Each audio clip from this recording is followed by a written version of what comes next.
नमस्कार, KP news के Karnataka bulletin में आपका स्वागत है। मैं हूं अश्विनी आपके साथ।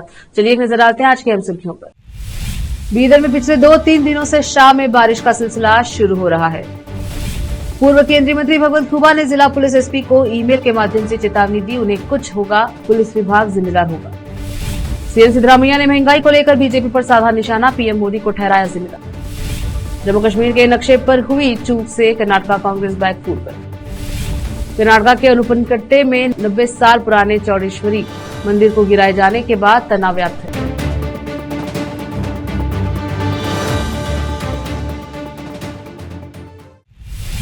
समाचारों का सिलसिला शुरू करते हुए देखते हैं समाचार विस्तार से। बीदर में पिछले 2 से 3 दिनों से शाम के समय तेज हवा के साथ बारिश का सिलसिला शुरू हो रहा है। इस गर्मी के मौसम में यह अंतिम माह है और मात्र 13 दिन ही बचे हुए हैं। ऐसे में मौसम ने अपने तेवर दिखाना शुरू कर दी है। प्रतिदिन शाम के समय तूफानी हवा के साथ मूसलाधार बारिश हो रही है। सोमवार देर शाम बारिश का सिलसिला शुरू होकर रुक रुक कर मध्य रात तक चलता रहा। इस बारिश से मौसम बदलने का और सावन की दस्तक का एहसास हो रहा है। हालांकि दिन भर तेज धूप और गर्मी जारी है। आईएमडी के अनुसार इस साल का मानसून समय से पहले आने का अनुमान जताया जा रहा है। ऐसे में यह बारिश का सिलसिला सावन के आने का एहसास दिला रहा है। कैमरामैन पपुराज का कवरेज। पूर्व केंद्रीय मंत्री भगवंत खुबा ने जिला पुलिस एसपी को ईमेल के माध्यम से चेतावनी दी है कि अगर उन पर, उनके परिवार पर या उनके स्टाफ पर कोई मुसीबत आती है तो जिला पुलिस विभाग जिम्मेदार होगा। खुबा ने पत्र में लिखा है कि मैं पिछले 10 वर्षों से बीदर लोकसभा क्षेत्र से सांसद और 3 वर्षों से केंद्रीय मंत्री के रूप में कार्य कर रहा हूं। पिछले कुछ वर्षों से आज तक मैंने जिले में किसी भी अप्रिय घटना या असामाजिक ताकतों के खिलाफ बिना किसी हिचकिचाहट के अपनी आवाज उठाई है और उठा रहा हूं और आगे भी उठाता रहूंगा। इसके कारण मुझ पर हमला करने के कई प्रयास किए गए हैं और मेरे खिलाफ ताने मारे गए हैं। इसके कारण पिछले 4 वर्षों से मेरे घर और कार्यालय को पुलिस सुरक्षा प्रदान की गई है। पिछले वर्ष जुलाई से बीदर जिले में हत्या, डकैती, चोरी, निर्दोष लोगों के खिलाफ उपद्रव, इस्पत, मटका क्लब, गांजा परिवहन, बायोडीजल की बिक्री, किराने की दुकानों में शराब की बिक्री आदि के मामले बिना किसी हिचकिचाहट के सामने आए हैं। मैंने इनके खिलाफ विरोध प्रदर्शनों, प्रेस कॉन्फ्रेंस में अपनी आवाज उठाई है। क्योंकि मैं इनके खिलाफ आवाज उठा रहा हूं, इसलिए मेरा नाम बीदर जिले में वर्तमान में चल रही अवैध गतिविधियों के दिमाग, आंखों और साजिशों में सबसे पहला आ रहा है। जिला पुलिस अधीक्षक के रूप में ऐसी असामाजिक घटनाओं के खिलाफ काम नहीं कर रहे हैं, लेकिन ऐसे अशांत समय में मेरे खिलाफ शत्रुता दिखा रहे हैं। साथ ही पिछले महीने की 27 तारीख को अचानक पुलिस सुरक्षा वापस लेने के पीछे आपका क्या इरादा है? बिना मुझे बताए या मुझे एक भी पत्र दिए मुझे लगता है कि आप मुझे सुरक्षा देने के बजाय असामाजिक तत्वों की मदद कर रहे हैं। उन्होंने मांग की है कि मुझे इस बात की जानकारी दी जाए कि सरकार ने मेरे घर और मेरे गृह कार्यालय को दी गई सुरक्षा को मेरे संज्ञान में लाए बिना क्यों वापस ली। चेतावनी दी है कि मुझे, मेरे परिवार और मेरे गृह कार्यालय के कर्मचारियों को किसी भी तरह की परेशानी के लिए उनका पुलिस विभाग सीधे तौर पर जिम्मेदार हो। विशेष संवाददाता की रिपोर्ट। रोकते समाचारों का सिलसिला लेते हैं छोटा सा ब्रेक।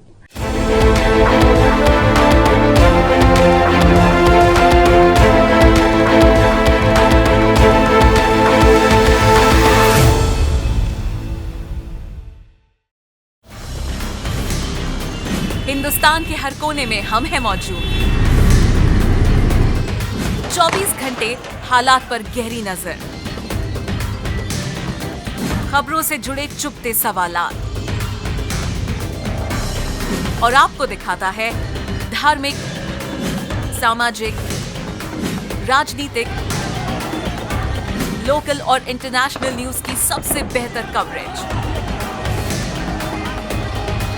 जो आपको रखती है हर पल बाखबर।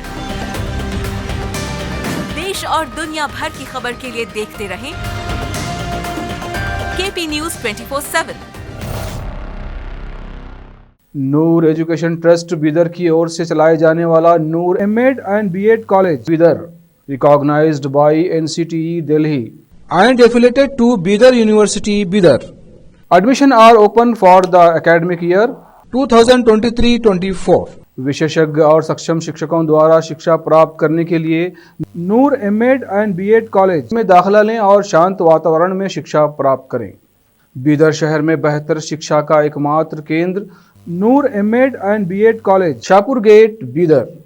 Phone numbers 9945283920, 8482221297। देखिए बाद स्वागत है आपका। देखते हैं समाचार।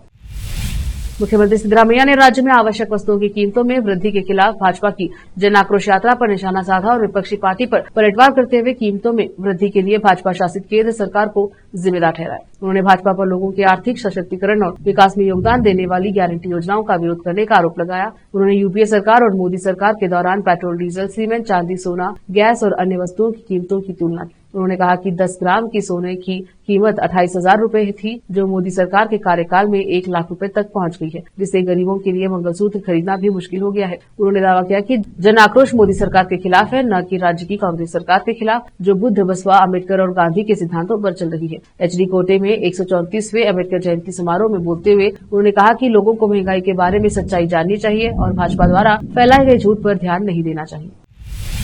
सीमा पार से होने वाले आतंकवादी हमलों को लेकर देश में अभी भी नाराजगी है। वहीं मुख्य विपक्षी दल कांग्रेस की राज्य इकाई पार्टी की सोशल मीडिया टीम द्वारा इस्तेमाल किए गए मानचित्र में जम्मू कश्मीर की सीमा के प्रतिनिधित्व को लेकर उलझन में पड़ गई है। सोमवार को कर्नाटक प्रदेश कांग्रेस समिति केपीसीसी ने सोशल मीडिया पर एक पोस्ट डाली, जिसमें अंतर्राष्ट्रीय मुद्रा कोष IMF द्वारा पाकिस्तान को वित्तीय सहायता को मंजूरी देने की आलोचना की गई, लेकिन जम्मू कश्मीर के एक हिस्से को पाकिस्तान का हिस्सा दिखाया गया। इस गलती के कारण पार्टी को मुश्किलों का सामना करना पड़ा, क्योंकि भारत पाकिस्तान के रिश्ते अब तक के सबसे खराब दौर से गुजर रहे हैं। गुस्साए नेटिजन्स ने पार्टी के सोशल मीडिया पेज पर तीखी टिप्पणियां की, जिसके कारण पार्टी को यह पोस्ट डिलीट करनी पड़ी। इस पोस्ट का उद्देश्य पाकिस्तान को IMF ऋण रोकने में विफल रहने के लिए प्रधानमंत्री मोदी और केंद्र की आलोचना करना था। विधानसभा में विपक्ष के नेता अशोक ने कांग्रेस IT सेल को पाकिस्तान का आतंकवादी स्लीपर सेल बताया। अशोक ने इस पोस्ट पर नाराजगी जताते हुए कहा, इससे पता चलता है कि वे पाकिस्तान से कितना प्यार करते हैं। उन्होंने यह भी कहा, याद दिलाया कि मुख्यमंत्री सिद्धरामैया ने पाकिस्तान के खिलाफ युद्ध पर शुरू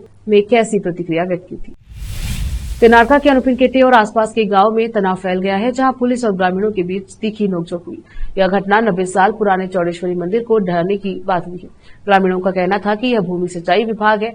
यह घटना मंगलवार तड़के विभाग के अधिकारियों और पुलिस की मौजूदगी में हुई है। ग्रामीणों के अनुसार सिंचाई विभाग की टीम सुबह 4 बजे गांव पहुंची और बिना कोई नोटिस दिए मंदिर को गिरा दिया। ग्रामीणों ने बताया कि अनुपिन केटे, पुरदल, गोविंदपुरा, गोपाशेट्टी, हनुमंतपुरा के लोग हर रोज धार्मिक अनुष्ठानों के लिए मंदिर आते हैं। यह कई सालों से ग्रामीणों का देवता रहा है और मंदिर के ध्वस्त होने से लोगों की धार्मिक भावनाएं आहत हुई। अप्रिय घटनाओं को रोकने के लिए गांव में पुलिस कर्मियों को तैनात किया गया है। अब वक्त एक और छोटे से ब्रेक का, जल्द लौटेंगे ब्रेक के बाद। हिंदुस्तान के हर कोने में हम हैं मौजूद। 24 घंटे हालात पर गहरी नजर, खबरों से जुड़े चुपते सवालात, और आपको दिखाता है धार्मिक, सामाजिक, राजनीतिक, लोकल और इंटरनेशनल न्यूज की सबसे बेहतर कवरेज, जो आपको रखती है हर पल बाखबर। देश और दुनिया भर की खबर के लिए देखते रहें KP News 24/7। ब्रेक के बाद स्वागत है आपका, देखते हैं समाचार।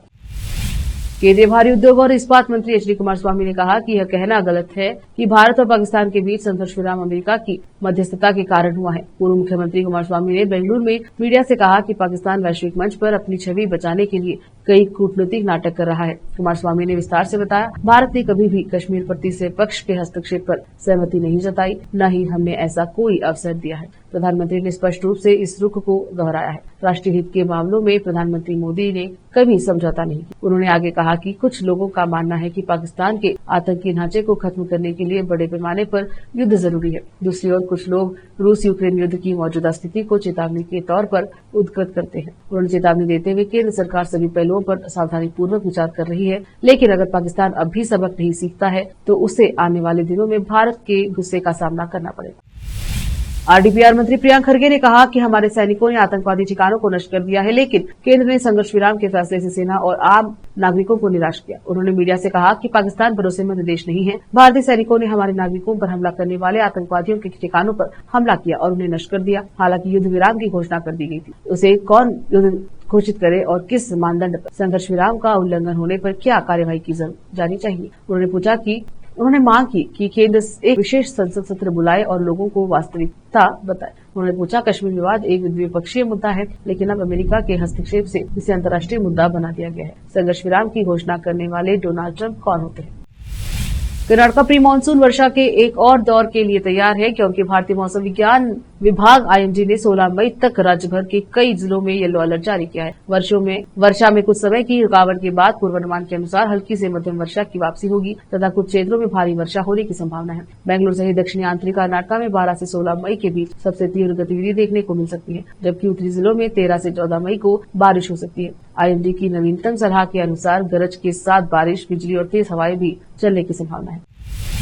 विधान परिषद के चेयरमैन बसवराज होराटी ने प्रधानमंत्री मोदी से पाकिस्तान के खिलाफ सैन्य कार्रवाई रोकने के लिए सवाल किया और कहा कि इसे किसी भी हालत में नहीं रोका जाना चाहिए। बेलगावी जिले के हुकेरी कस्बे में रविवार को मीडिया से बात करते हुए होराटी ने अपने असहमति जताते हुए पाकिस्तान को नष्ट कर दिया जाना चाहिए था। उन्होंने युद्ध विराम के बाद फिर से हमला किया। यह अपने आप में दिखाता है कि युद्ध रोकना एक गलती थी। उन्होंने बाहरी हस्तक्षेप पर भी निशाना साधा, खासतौर पर मध्यस्थ के रूप में अमेरिकी राष्ट्रपति डोनाल्ड ट्रंप की भूमिका की आलोचना। उन्होंने सवाल किया, भारत और पाकिस्तान के बीच मध्यस्थता करने वाले ट्रंप कौन होते हैं?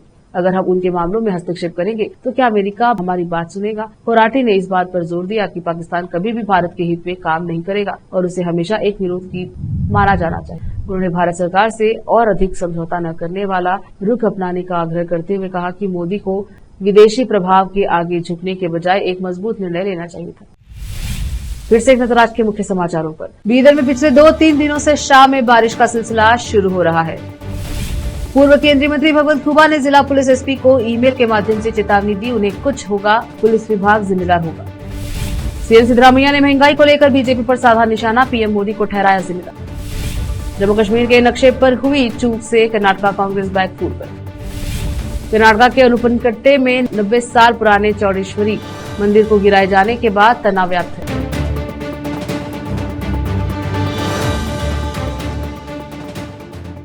केपी न्यूज के कर्नाटक बुलेटिन में अब तक के लिए इतना ही। देखते रहे केपी न्यूज 24/7। अधिक जानकारी के लिए चैनल को लाइक, शेयर, सब्सक्राइब जरूर करें। धन्यवाद। देश प्रदेश और स्थानीय समाचारों के लिए केपी न्यूज 24/7 को लाइक, शेयर एंड सब्सक्राइब जरूर करें।